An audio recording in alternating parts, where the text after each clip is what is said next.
জীবনে কোনো কিছুই ফেলনা নয়, কখন যে কোন জিনিসটা কাজে লাগে সেটা কেউ বলতে পারে না, তাই সব জিনিসই জীবনে অত্যন্ত অপরিহার্য। এই বার্তা দিয়েই হাতিবাগান নবীন পল্লী তাদের মণ্ডপ সাজিয়ে তুলেছে। 89তম বর্ষে হাতিবাগান নবীন পল্লীর ভাবনা ফেলনা। শিল্পী পার্থ দাসের তত্ত্বাবধানে আমাদের এই মণ্ডপ গড়ে উঠেছে এবং শিল্পী সৌমেন পাল আমাদের প্রতিমার রূপদান করেছেন। আমাদের এবারে যে ভাবনা ফেলনা, আমরা বলছি যে জীবনে আসলে কোনো কিছুই ফেলনা যায় না।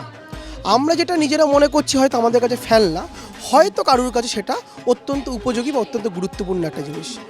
আমরা মূলত এখানে একটা গল্প দেখাচ্ছি, এক দম্পতির গল্প, উমা এবং শিবুর গল্প। এখানে উমা এবং শিবু দুজনেই ফেরিওয়ালা দম্পতি। তারা কি ফেরি করে? তারা পুরনো জিনিসপত্রের আদান প্রদান ফেরি করে। এই গল্পটাই কিন্তু আমরা এবার এগিয়ে নিয়ে গেছি।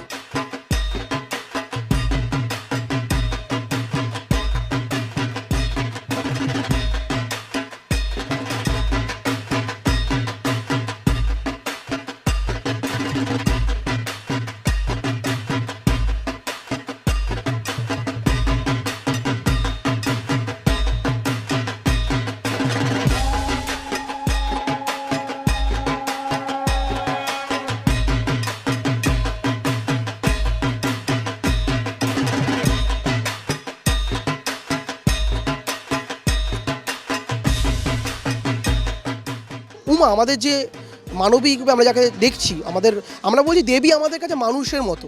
মানুষ যারা আমাদের চারপাশে স্ট্রাগল করছে, যারা চারপাশে প্রত্যেক দিন যুদ্ধ করছে। আমরা জানি দেবী দুর্গা যুদ্ধে মহিষাসুরকে বধ করেছিলেন।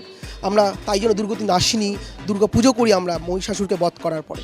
এই যে প্রতিবন্ধকতা, প্রত্যেকটা মুহূর্তে যারা স্ট্রাগল করছে একদম গ্রাসরুট লেভেল থেকে, ঠিক আছে, যারা উঠে আসছে প্রত্যেক দিন, সেই যে প্রতিবন্ধকতাকে হারিয়ে দেওয়া যে দেবী দুর্গা মানবী, তাকেই আমরা পুজো করছি এখানে।